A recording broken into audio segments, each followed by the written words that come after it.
नमस्कार दोस्तों, पद आर्यस अकेडमी के ऑनलाइन प्लेटफॉर्म पे आप सभी का हार्दिक स्वागत। मैं विजय प्रकाश कामत आज आप सबके सामने हिंदी का टॉपिक लेकर उपस्थित हुआ हूँ। आज हम ऑल कॉम्पिटिशन्स में जो हिंदी व्याकरण के टॉपिक पूछे जाते हैं उनसे हम शुरुआत करेंगे। सबसे पहले हम शुरुआत करते हैं पहला हिंदी का टॉपिक वर्ण विचार। वर्ण विचार जिससे हिंदी की शुरुआत होती है, इस टॉपिक से हम शुरुआत करते हैं। देखो, सबसे पहले प्रश्न यही पूछा जाता है कि वर्ण किसे कहा जाता है। हिंदी में हमें ध्यान में रखना है कि हिंदी भाषा है और भाषा की सबसे जो लघुतम इकाई होती है उस लघुतम इकाई को वर्ण कहा जाता है। भाषा की जो सबसे लघुतम इकाई होती है उस लघुतम इकाई को वर्ण कहा जाता है। ये सामान्य इसकी परिभाषा मानी जाती है। दूसरे शब्दों में हम यह कह सकते हैं कि वह मूल ध्वनि जिसके टुकड़े न किए जा सके, जिसके आगे टुकड़े न किए जा सके, उसे वर्ण कहा जाता है। यहाँ हमें थोड़ा सा ध्यान में रखना है कि भाषा की जो सबसे लघुतम इकाई है उसे वर्ण कहते हैं। यानी वर्ण वह धातु है जिसके हम आगे टुकड़े न किए जा सके, जिसको हम आगे विभाजित नहीं कर सके, उसको हम वर्ण कहेंगे। यहाँ आपको थोड़ा सा ध्यान में रखना है।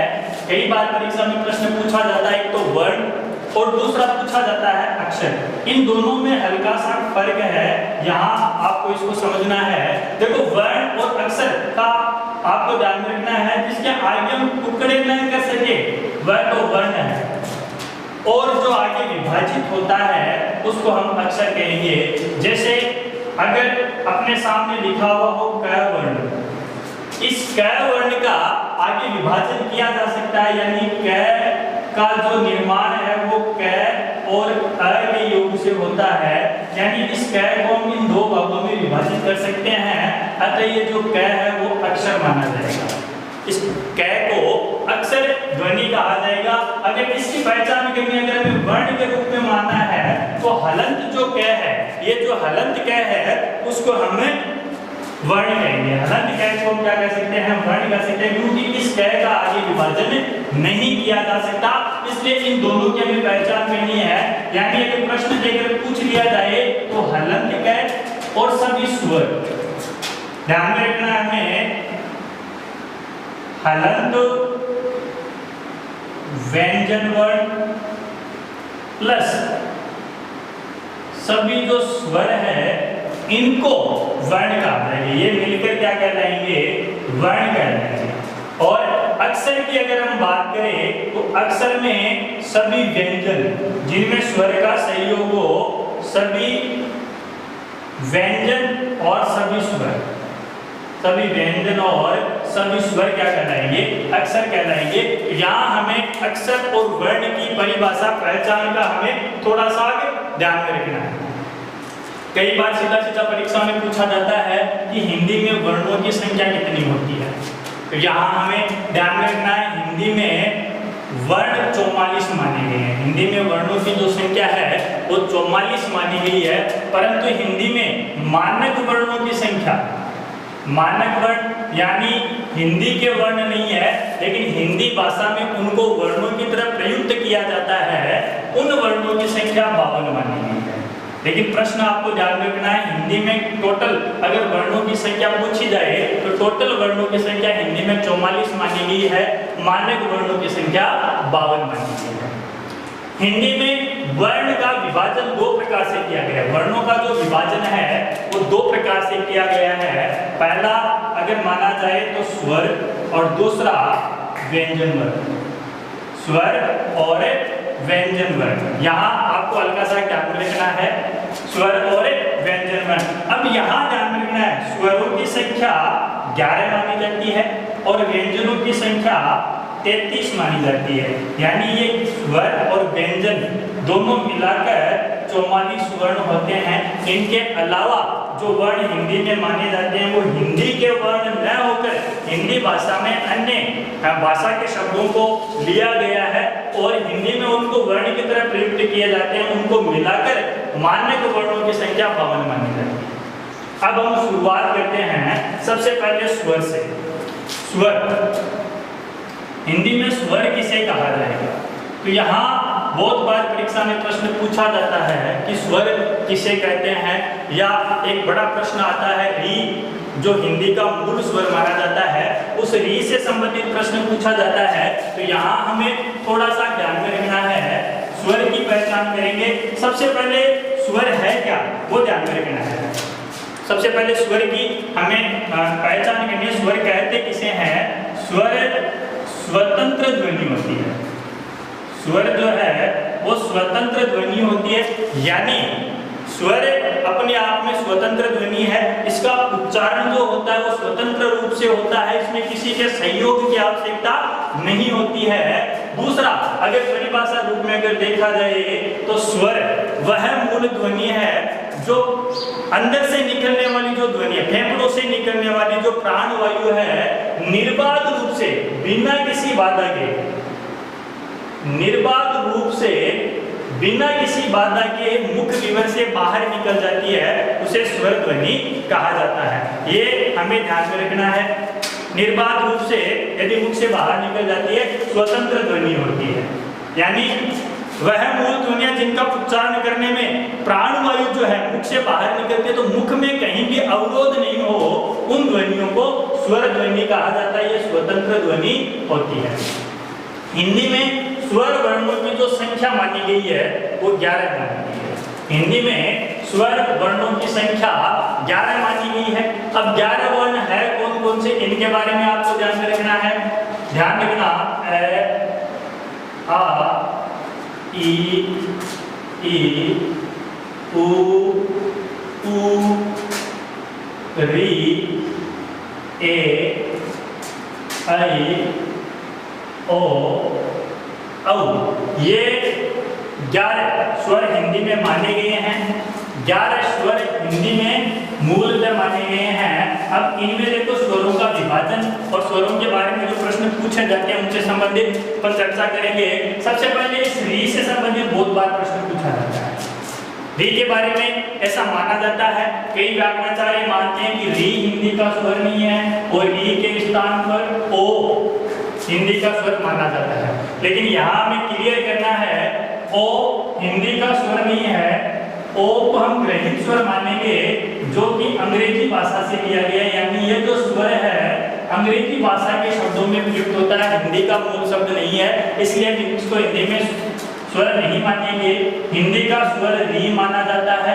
क्रम की अगर हम बात करें तो स्वर वर्णमाला में ये 7वें क्रम पर आता है और इसका स्थान इस दीर्घ ऊ के बाद, बड़े ऊ के बाद निर्धारित है, तय है, निर्धारित किया गया है। और क्रम की बात करें तो वर्णमाला में ये 7वें स्थान पर इसको माना गया है। अब यहाँ ध्यान रखना स्वरों का विभाजन, इन स्वरों को अलग अलग प्रकार से बांटा गया है। तो मूलतः स्वरों को 5 भागों में विभाजित किया गया है। स्वरों का जो विभाजन किया गया है वो 5 भागों में किया गया है। पहला विभाजन माना गया है मात्रा या काल के आधार पर, मात्रा या काल के आधार पर स्वरों का विभाजन। दूसरा विभाजन है उच्चारण के आधार पर, दूसरा विभाजन माना जाता है उच्चारण के आधार पर। तीसरा विभाजन माना जाता है जीवा के उत्थापित भाग के आधार पर। उत्थापित भाग का मतलब उच्चारण करते समय जीभ का कौन सा भाग सक्रिय रहता है उसके आधार पर तीसरा विभाजन ये माना जाता है। चौथा विभाजन माना जाता है ओष्ठाकृति के आधार पर, यानी उच्चारण करते समय होठों की आकृति, स्वरों में उच्चारण करते समय होठों की आकृति कैसी होती है उसके आधार पर इसका विभाजन माना जाता है। और 5वां विभाजन माना जाता है मुखाकृति के आधार पर, यानी मुख की आकृति कैसी होती है उसके आधार पर स्वरों का विभाजन माना जाता है। यानी अपने हिंदी में स्वरों का जो विभाजन माना जाता है वो इस 5 प्रकार से माना गया। स्वरों का जो विभाजन है 5 आधार पर किया जाता है। सबसे पहला जो विभाजन है हम इसकी चर्चा करते हैं मात्रा या काल के आधार पर स्वरों का विभाजन। देखो मात्रा और काल दोनों ही अपने आप में स्वर को प्रकट करते हैं। स्वर का अर्थ ही मात्रा है, यानी किसी भी शब्द में लगने वाले समय या उसकी मात्रा को ही स्वर कहा जाता है। तो इसके आधार पर जो स्वरों का विभाजन किया जाता है वो मूलतः 3 प्रकार से किया जाता है। स्वरों का विभाजन मात्रा या काल के आधार पर 3 प्रकार से किया जाता है। पहला ह्रस्व स्वर, दूसरा माना जाता है दीर्घ स्वर और तीसरा माना जाता है संयुक्त स्वर। ये 3 प्रकार से इसका विभाजन किया जाता है। मात्रा या काल के आधार पर स्वर का विभाजन 3 प्रकार से किया जाता है। पहला हो गया ह्रस्व स्वर, दूसरा दीर्घ स्वर और तीसरा माना जाता है संयुक्त स्वर। ह्रस्व का मतलब होता है छोटा, छोटी मात्रा वाले जो स्वर है उनको ह्रस्व स्वर कहा जाता है। और हिंदी में छोटी मात्राएं जो मानी जाती है वो ए, ई और ऊ को माना जाता है। और इसके साथ ही इसका जो चौथा है वो री। ये 4 जो स्वर है वो ह्रस्व स्वर माने जाते हैं, छोटे स्वर माने जाते हैं। यहाँ आपको ध्यान में रखना है इन ह्रस्व स्वरों को ही हिंदी में मूल स्वर कहा जाता है। यहाँ प्रश्न बहुत बार पूछा जाता है कि हिंदी में मूल स्वरों की संख्या कितनी है, तो हिंदी में ये मूल स्वर 4 माने गए हैं। कौन कौन से हैं?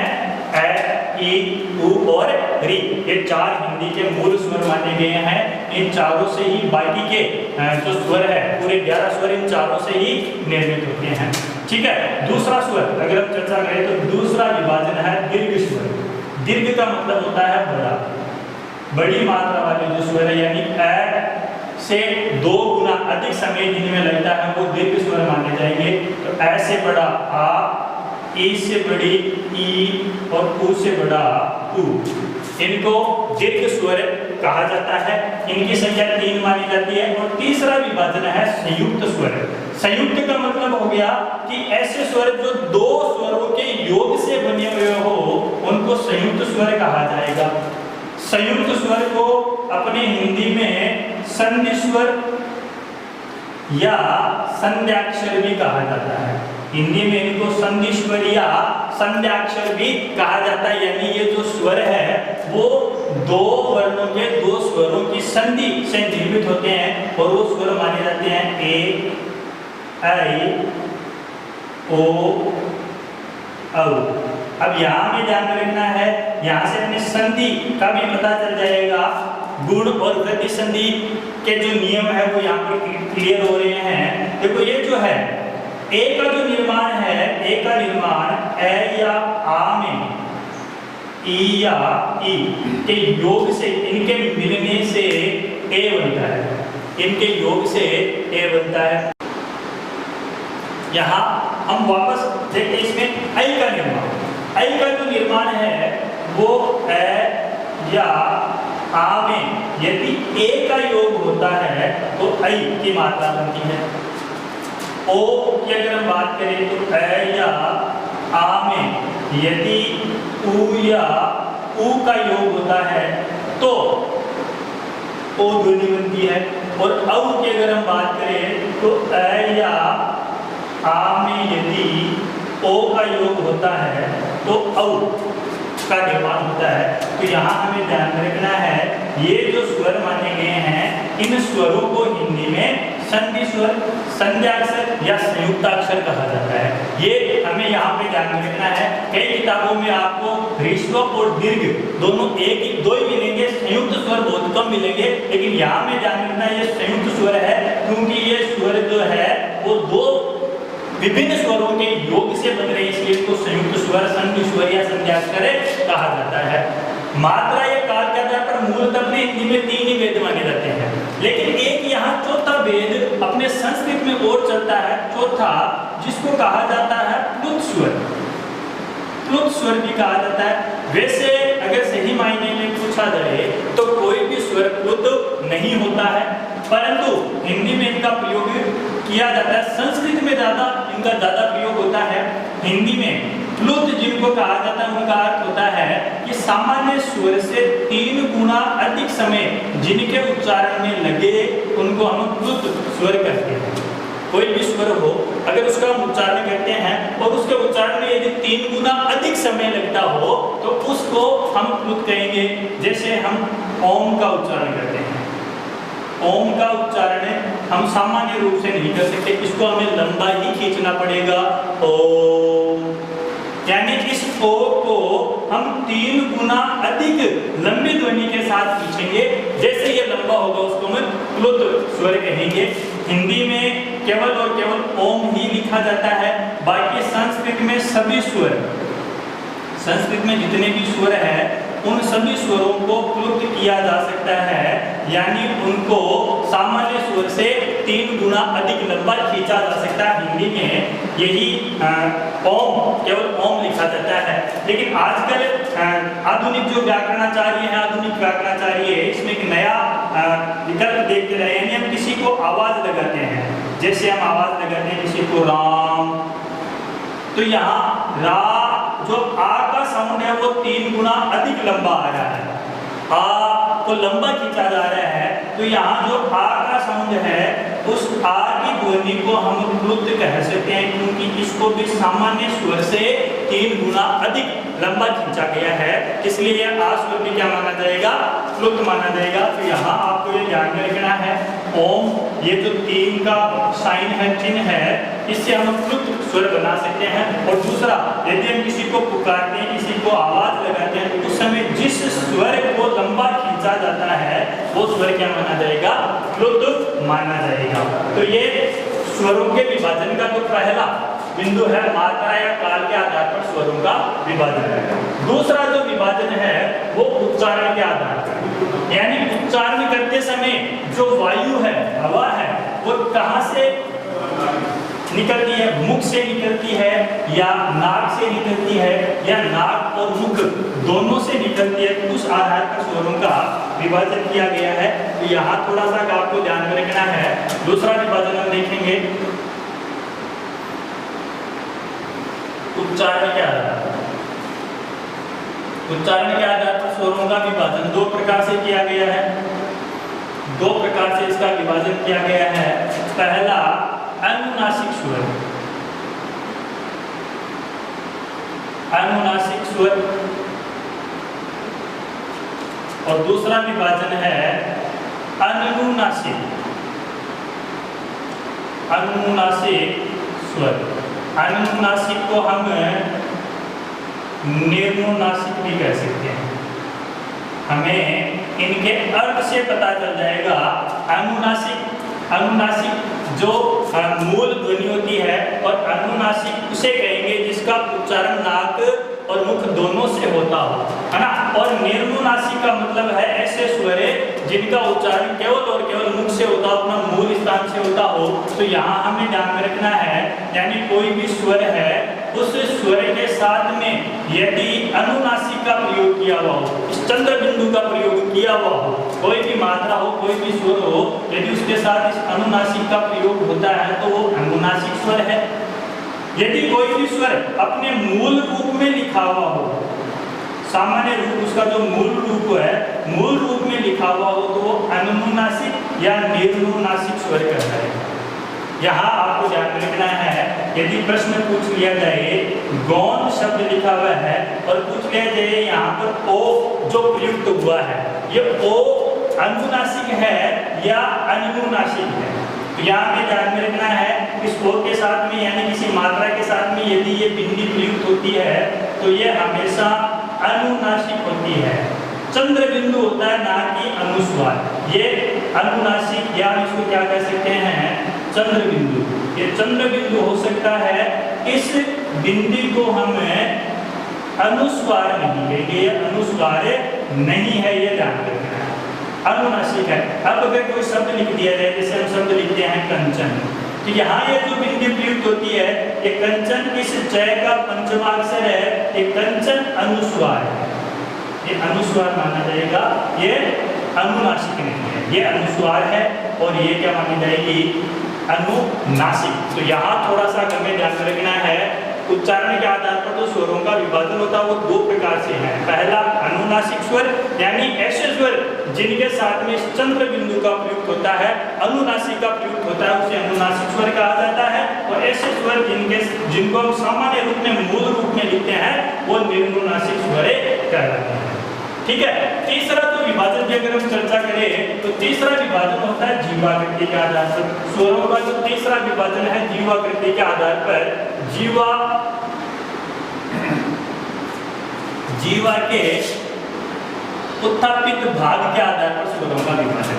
जीवा के उत्थापित भाग का मतलब हो गया कि उच्चारण करते समय जीभ का कौन सा भाग सक्रिय रहता हो, उसके आधार पर स्वरों का विभाजन। इसके आधार पर भी स्वरों को तीन भागों में बांटा गया है। जीवा के उत्थापित भाग के आधार पर भी स्वरों को तीन भागों में बांटा गया है।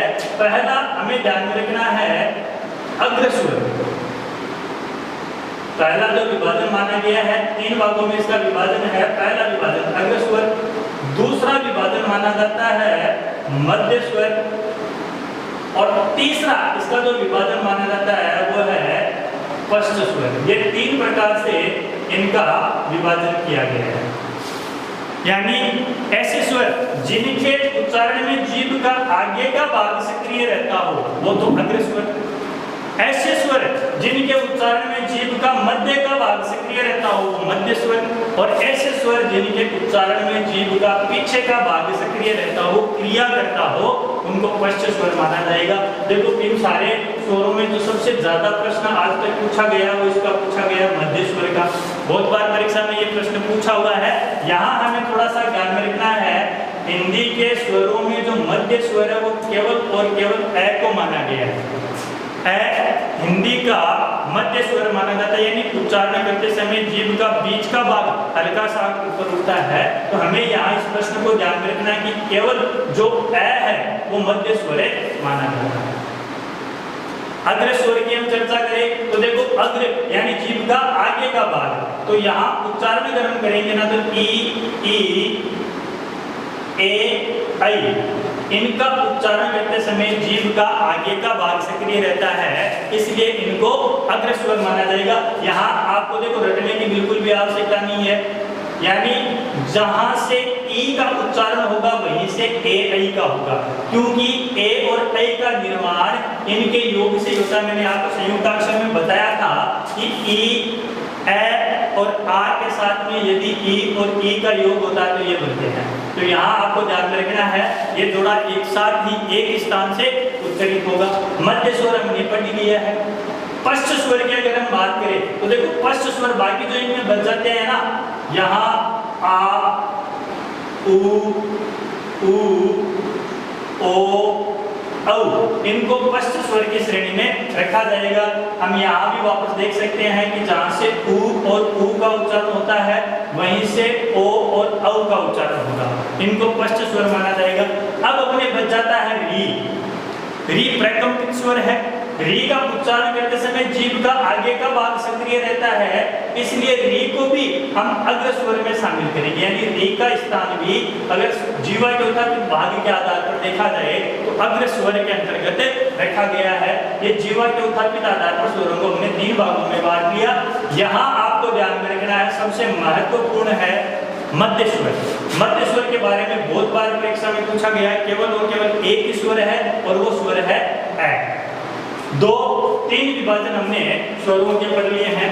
चौथा विभाजन में देखते हैं ओष्ठाकृति के आधार पर स्वरों का विभाजन। ओष्ठाकृति का मतलब होठों की आकृति, उच्चारण करते समय होठों की आकृति कैसे होती है उसके आधार पर स्वरों के विभाजन की हमें चर्चा करते हैं। तो चौथा जो विभाजन है वो है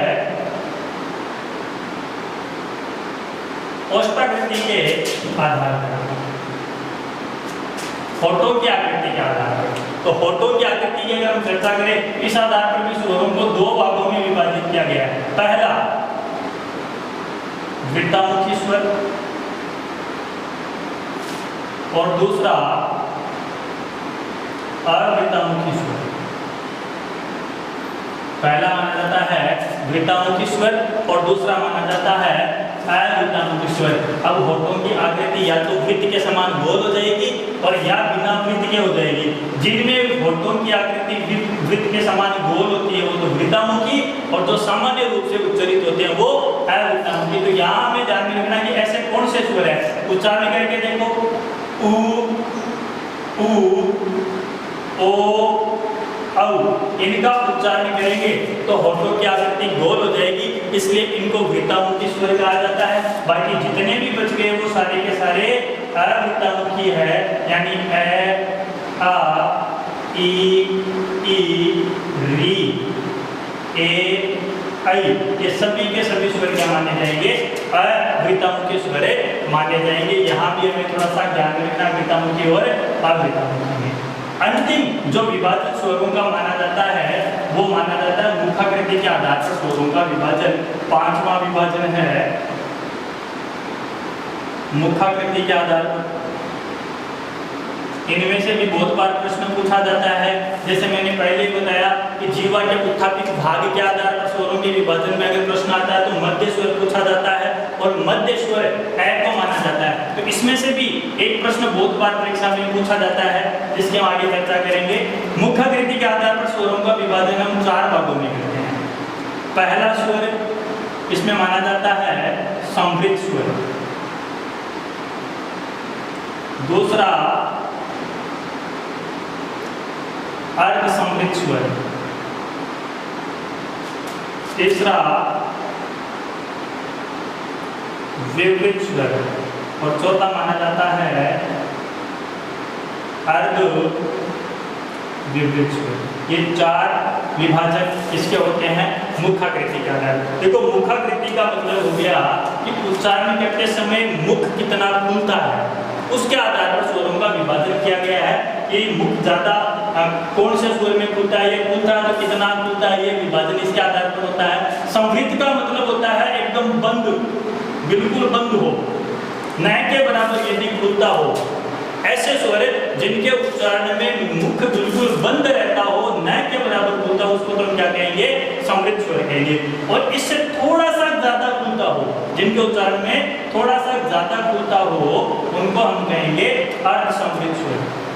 विवृत स्वर जिनमें मुख पूरा का पूरा खुलता हो, ऐसे स्वर जिनके उच्चारण में मुख पूरा का पूरा खुलता हो, उसको विवृत स्वर कहा जाता है। और अर्ध विवृत यानी इससे थोड़ा सा कम खुलता हो, उसको अर्ध विवृत कहा जाता है। तो इन चारों में जो सबसे महत्वपूर्ण है, जिनके बारे में परीक्षा में प्रश्न पूछा जाता है, वो है विवृत स्वर, यानी वह स्वर जिसके उच्चारण में मुख पूरा खुलता हो, तो पूरा केवल और केवल एक स्वर के उच्चारण में खुलता है आ का उच्चारण करेंगे तो मुख हमें पूरा खोलना पड़ेगा, और बाकी जो है ए का जो आ का छोटा भाई है वो इसमें रखा जाएगा, यानी अर्ध विवृत में। इसमें पूरा खुलता है लेकिन इसमें थोड़ा कम खुलता है। कई किताबों में कई व्याकरणाचार्य विवृत स्वर ए और आ को दोनों को मानते हैं, लेकिन हमें केवल यह ध्यान में रखना है कि विवृत स्वर केवल एक ही है और वो है आ, और ये बहुत बार परीक्षा में प्रश्न पूछा हुआ है, यहाँ हमें ध्यान में रखना है।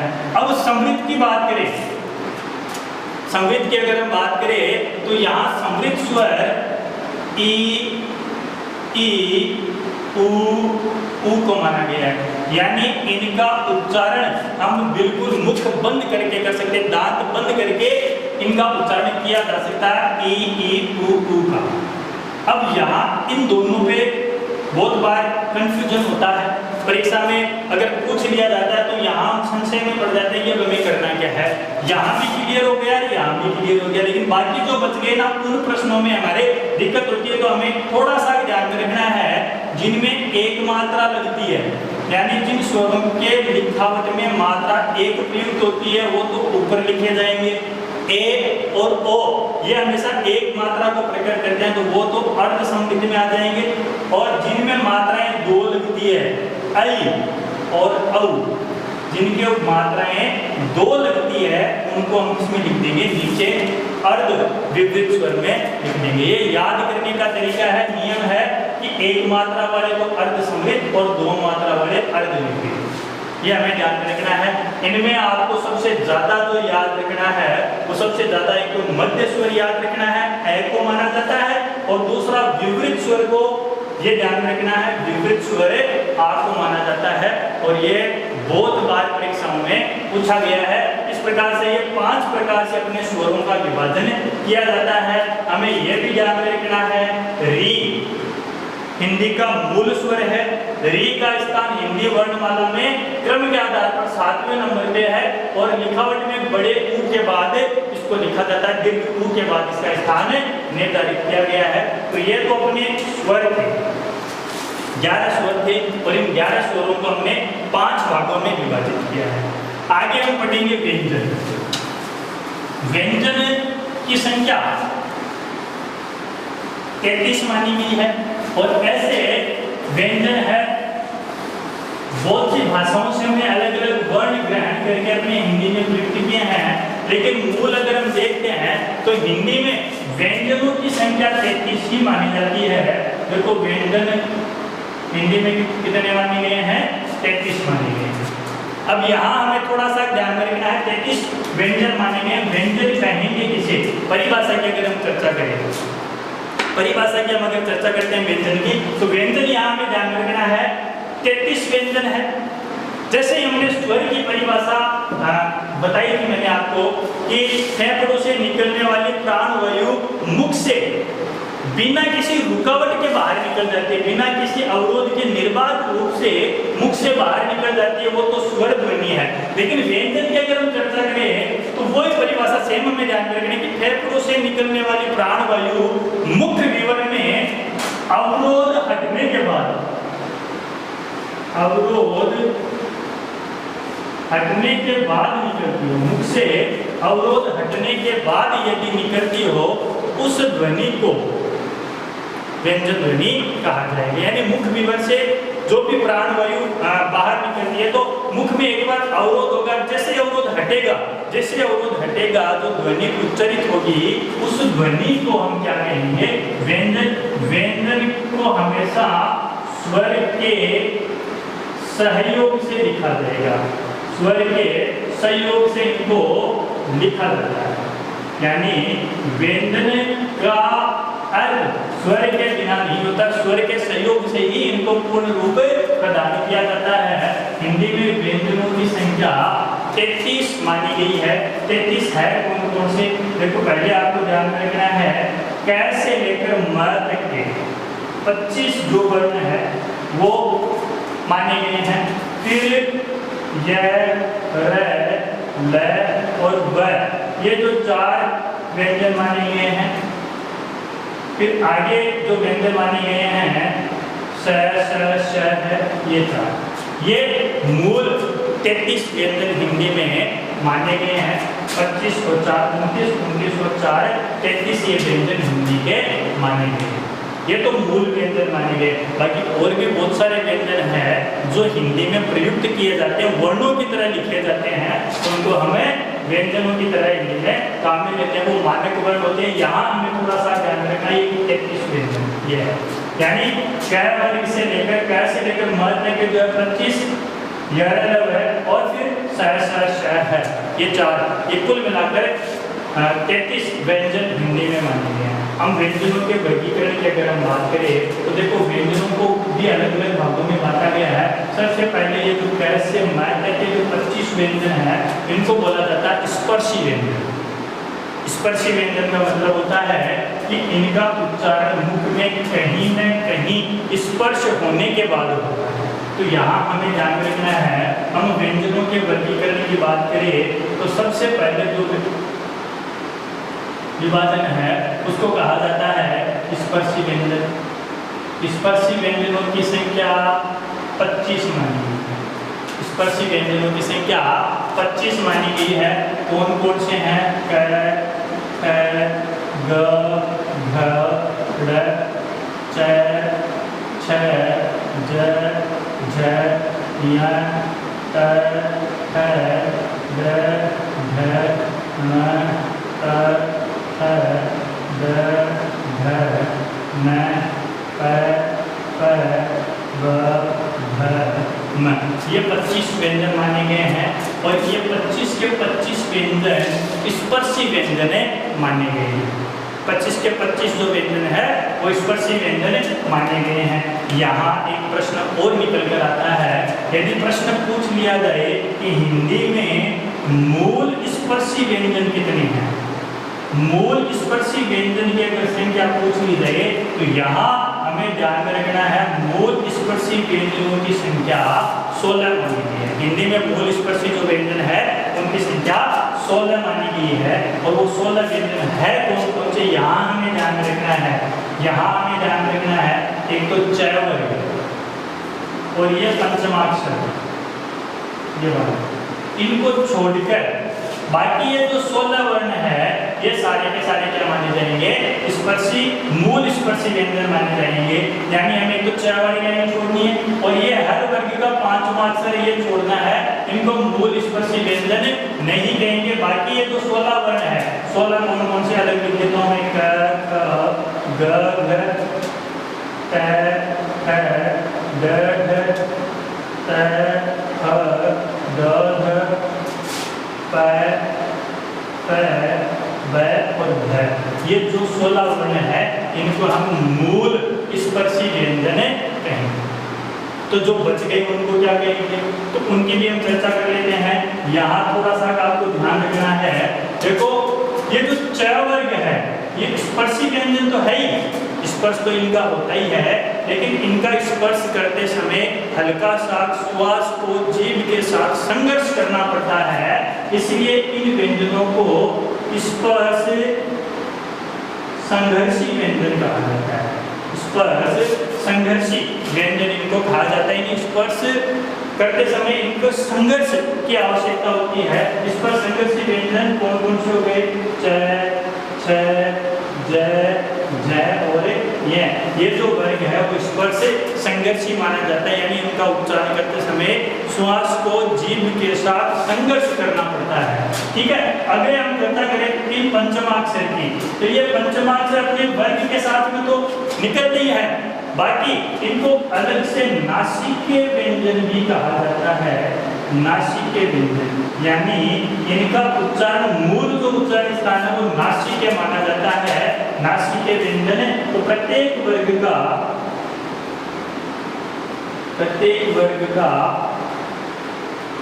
पंचमाक्षर, प्रत्येक वर्ग का पंचमाक्षर 5वां जो अक्षर है वो नासिकीय व्यंजन माना जाता है। ये इसलिए इनको इनसे अलग किया जाता है। अपने यहाँ मूल स्पर्शी जो व्यंजन है वो 16 ही माने गए हैं। बाकी स्पर्श संघर्षी की बात आ जाए तो च वर्ग को हम स्पर्श संघर्षी कहेंगे, और नासिकीय व्यंजन की बात आ जाए तो प्रत्येक वर्ग का 5वां जो अक्षर है, पंचमा अक्षर है, इसको नासिकीय व्यंजन कहा जाता है। तो ये पहला विभाजन होता है स्पर्शी व्यंजन। स्पर्शी व्यंजन ऐसे 25 है, लेकिन मूल स्पर्शी व्यंजन की बात करें तो 16 माने गए।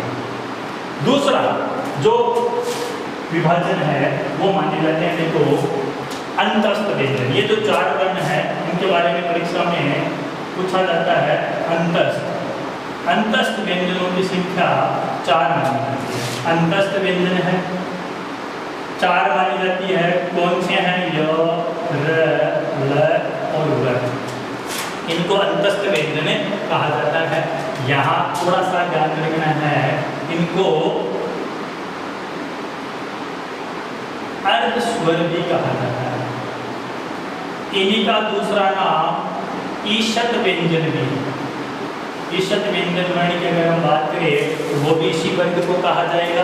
अर्ध स्वर की बात करें तो वो भी इसी को कहा जाएगा। तो यहाँ हमें थोड़ा सा इसके बारे में यहाँ ध्यान में रखना है। अंतस्थ व्यंजन 4 है, इनको अर्ध स्वर कहते हैं। इन्हीं को ईशत व्यंजन भी कहा जाता है।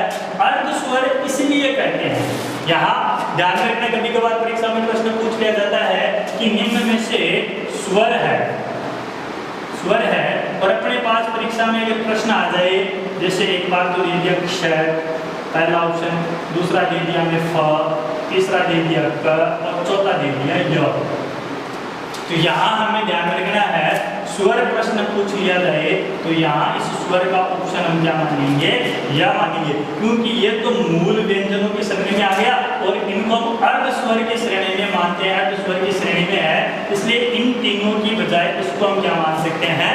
स्वर मान सकते हैं। तो ऐसा भी प्रश्न आ जाए तो हमें ध्यान में रखना है कि इस वर्ग को, अंतस्थ वर्ण को हम अर्धस्वर भी कहते हैं। अर्धस्वर कहते क्यों है, यहाँ थोड़ा सा ध्यान में रखना है, क्योंकि इनका उच्चारण करते समय, इनको बोलते समय ना तो पूर्णतः अवरोध होता है मुख में, ना तो पूर्णतः अवरोध होता है, और न ही ये मूल स्वतंत्र रूप से इनका उच्चारण है। यहाँ हमने चर्चा की अंतस्थ व्यंजन। अब इस य वर्ग के आगे वाला जो वर्ग माना जाता है वो वर्ग माना जाता है ऊष्म व्यंजन। ऊष्म व्यंजन, इनकी संख्या भी 4 मानी गई है। ये जो ऊष्म व्यंजन है, इनके बारे में कहा जाता है कि ये जो वर्ग है स, और ह, इनका उच्चारण करते समय हवा, गर्म हवा मुख से, यानी ऊष्म हवा जो है, गर्म हवा मुख से बाहर निकलती है, इसलिए इन व्यंजनों को ऊष्म व्यंजन कहा जाता है। ये भी 4 माने गए हैं। अंतस्थ व्यंजनों की संख्या भी 4 मानी गई है, और स्पर्शी व्यंजनों की संख्या भी, स्पर्शी व्यंजनों की संख्या 25 मानी गई है। यानी इनको मिलाकर व्यंजन माने गए हैं टोटल 33। अपने हिंदी में जो मूल व्यंजन माने गए हैं वो 33 इन्हीं व्यंजनों को माना गया है। अब यहाँ हम एक छोटा सा वर्गीकरण इन अंतस्थ व्यंजनों का और करेंगे। तो यहाँ थोड़ा आपको ध्यान में रखना है, य, र, ल और व का अगर वर्गीकरण की बात करें तो यहाँ मूल ईषद की यदि बात आए तो मूल ईषद व्यंजन य और व वर्ण को कहते हैं, ये मूल ईषद है। उसके बाद र वर्ण की अगर हम बात करें, र वर्ण अंतस्थ व्यंजन भी कहा जाता है। साथ में ही र वर्ण को प्रकंपित वर्ण या लुंठित वर्ण भी कहा जाता है। प्रकंपित वर्ण या लुंठित वर्ण भी कहा जाता है। रे को प्रकंपित का मतलब हो गया उच्चारण करते समय जीभ का कंपन। रे वर्ग के उच्चारण में, र वर्ण के उच्चारण में जीभ का उच्चारण करते समय कंपन होता है और ऐसे लगता है जैसे ये वर्ण लुढ़कता हुआ मुंह से बाहर निकलता हो, इसलिए इसको लुंठित वर्ण भी कहा जाता है। ये भी परीक्षा में बहुत बार पूछा हुआ है, ध्यान में रखना है। अगर प्रश्न पूछा जाए कि हिंदी में प्रकंपित वर्ण किसको बोलते हैं, लुंठित वर्ण किसको बोलते हैं, तो प्रकंपित या लुंठित वर्ण र को कहा जाता है। इसके बाद ल की अगर हम बात करें तो ल वर्ण को अंतस्थ वर्ण के शामिल किया जाता है। साथ में इसको पार्श्विक वर्ण भी कहा जाता है। ल वर्ण को पार्श्विक वर्ण कहा जाता है। पार्श्विक का मतलब, पार्श्व का मतलब होता है किनारा, पार्श्व का मतलब होता है किनारा, यानी ल का उच्चारण करते समय जीभ का आगे का भाग मुख में आगे तालु को स्पर्श करता है, जीभ का आगे का भाग तालु में स्पर्श करता है और हवा जो है मुख में किनारों से बाहर निकल जाती है। किनारों से बाहर निकलने की वजह से ल वर्ण को पार्श्विक वर्ण भी कहा जाता है। इसका भी परीक्षा में बहुत बार प्रश्न पूछा जाता है। तो र और ल का वर्गीकरण हमने अलग से पढ़ा है। उसमें व्यंजनों की संख्या 4 होती है, स, श, और है, इनको हमने उसमें व्यंजन माना है। तो ये चर्चा हमने 33 व्यंजनों की करी। 33 व्यंजन जो हमारे थे, 11 स्वर हमने पहले पढ़ लिए, 11 और 33 मिलाकर 44 वर्ण हमने यहाँ पर पढ़े हैं। लेकिन मैंने आपको बताया था कि मानक वर्णों की संख्या 52 होती है। तो मानक वर्ण 52 है, कौन कौन से, इनके बारे में और बता देता हूँ आगे। 33 और 11 44 वर्ण हमने पढ़ लिए हैं। इन 33 और 44 के आगे 11 तो स्वर, 33 व्यंजन। अब आगे हम चर्चा करते हैं 4 वर्ण जिनको हम कहते हैं संयुक्ताक्षर। ये 4 वर्ण संयुक्ताक्षर है, इनकी हम आगे चर्चा करते हैं। ये मूल वर्ण नहीं है, हिंदी में वर्ण की तरह प्रयुक्त होते हैं, इसलिए इनको वर्णों के साथ पढ़ा जाता है, वर्ण है नहीं। इनको संयुक्ताक्षर कहा जाता है और हिंदी में संयुक्ताक्षरों की संख्या 4 है। वो 4 संयुक्ताक्षर है श, त्र, गे और श्र। संयुक्त अक्षर यानी इनका योग, इनका जो निर्माण है दो अलग अलग व्यंजनों से हुआ है। ये दो अलग अलग व्यंजनों के निर्माण से बने हैं। क्ष का जो निर्माण है क और स से हुआ है। क और श को मिलाने से श का निर्माण हुआ है। अगर हम इसका भी टुकड़ा करना चाहें तो ऐसे लिख सकते हैं। श से भी ए को अलग करके लिख सकते हैं, दोनों को साथ लिख सकते हैं। अगर ए का संयोग होगा तो पूरा श लिखा जाएगा। ये जो क्ष है ये इन दो वर्णों के योग से बनता है, इसलिए इसको संयुक्त अक्षर कहा जाता है। त्रय की अगर हम बात करें, त्रय का निर्माण त और र के योग से होता है। र को भी हम आगे विभाजित कर सकते हैं, र प्लस त्रय कर सकते हैं, लेकिन ऐसे भी लिखे तो भी सही है। तो त्रय का जो योग है वो त्रय और र के योग से होता है। ये यहाँ ध्यान में रखना है, ये भी इम्पोर्टेंट है, बहुत बार परीक्षाओं में पूछा हुआ है, आगे भी पूछा जा सकता है। इस ये का निर्माण जो है हम ये बोलते हैं, लेकिन इसका जो निर्माण है ज और य के योग से होता है। ज इसका सही उच्चारण है। ये परीक्षा में आपको ध्यान में रखना है, ज और ये का निर्माण इसका ज और य के मिलने से इसका निर्माण होता है, ये बनता है। इस य का विभाजन करें तो इसको आगे हम लिख सकते हैं। ये परीक्षा में बहुत बार प्रश्न आया हुआ है, ये का निर्माण हुआ है तो यहाँ आपको ग नहीं मानकर ज मानना है। ज और य से इसका निर्माण माना गया है। आगे जो श्रेय वर्ण है, ये जो श्रेय है वो श और र के योग से हुआ। श्रेय का निर्माण, ये चार वर्ण संयुक्ताक्षर माने गए हैं। अब कई किताबों में, कई विद्वानों में, या आपके भी मन में ये आएगा कि यदि हम श्रेय को संयुक्ताक्षर मानते हैं तो ऐसे तो हम बहुत से वर्ण लिखते हैं, जैसे ये भी लिख दिया हमने, ये भी लिख दिया हमने, ये भी वर्ण लिखते हैं, तो बहुत से जैसे ऐसे करके शब्द हम लिखते हैं, तो इनको हम फिर संयुक्त क्यों नहीं मानते हैं? प्रश्न आएगा तो पूछा जाएगा, लेकिन हमें ध्यान में रखना है संयुक्त स्वर नहीं है, ये भी दो वर्ण है। लेकिन यदि इनके शुद्ध रूप को हमें अगर लिखना हो, यानी अगर प्रश्न पूछ लिया जाए कि द्वारा यदि शब्द लिखना है, हमें द्वारा शब्द लिखना है, तो ये द्वारा अगर ऐसा लिखा हुआ है तो कटिपय थोड़ा सही माना जाएगा, लेकिन इसका सही रूप जो माना जाएगा वो ऐसे माना जाएगा, यानी ये द्वारा जो शब्द है ये वाला सही माना जाएगा। द हलंत है वह पूरा माना जाएगा रा, तो इसी को हिंदी में शुद्ध माना गया है।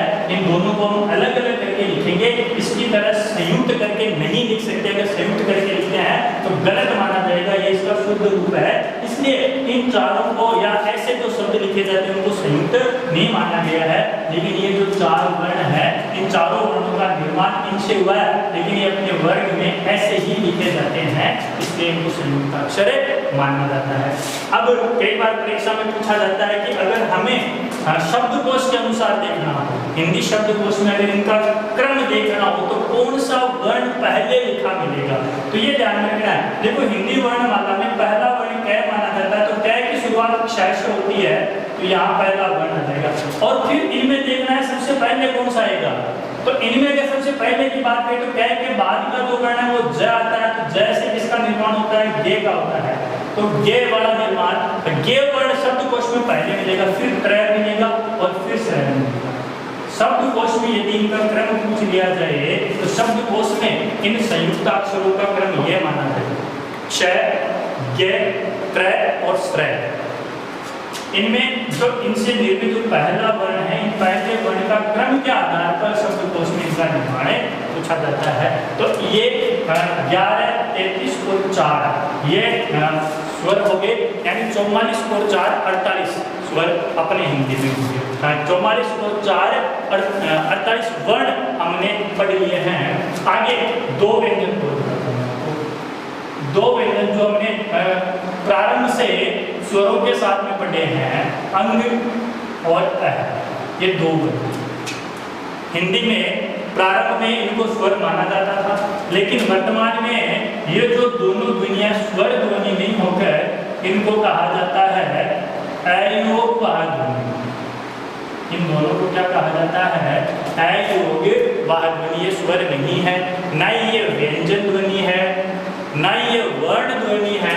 इनको हमें ध्यान में रखना है, मानक वर्ण है, माने गए हैं अयोग वाह ध्वनि, यानी बिना किसी योग के इनको नहीं लिखा जा सकता। इनको अगर किसी के साथ लिखना है तो किसी न किसी वर्ण के साथ इनका योग करके लिखा जाएगा।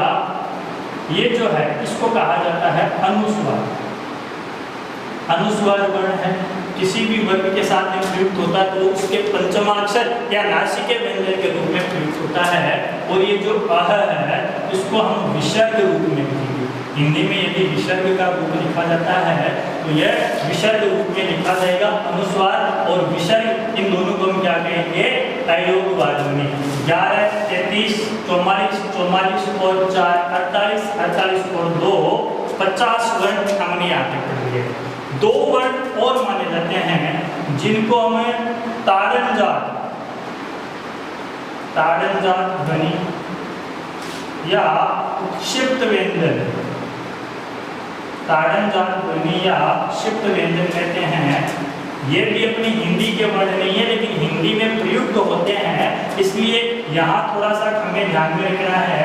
ताड़नजात ध्वनि या क्षिप्त व्यंजन ये माने जाते हैं ड़ और ढ। यहाँ समझने वाली बात है, देखो ये जो ड है ये 3 प्रकार से लिखा जाता है। एक ड रूप में भी लिखा जाता है और एक ये ड रूप में भी लिखा जाता है। ताड़नजात ध्वनि जो है वो ड के नीचे, जस्ट नीचे जो नुक्ता लगा हुआ रहता है उसको ड बोला जाता है। ड का मतलब एक स्पोर्ट के साथ, धक्के के साथ जिसको बाहर निकाला जाता है वो ताड़नजात है।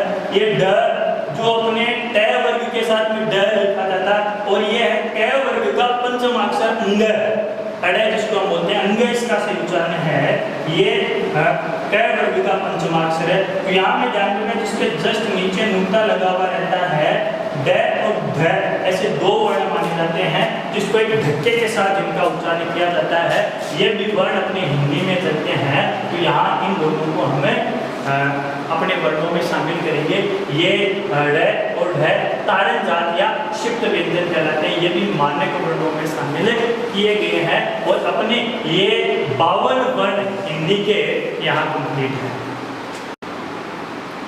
अच्छा दोस्तों, यदि आपको ये वीडियो अच्छा लगा हो तो इस वीडियो को आप लाइक करें, शेयर करें, अपने इस चैनल को सब्सक्राइब करें और अगर कोई कमी लगी हो, अगर आपको वीडियो अच्छा लगा हो तो आप कमेंट जरूर करें ताकि आपको ये आगे की वीडियोज की अपडेट मिलती रहे। धन्यवाद।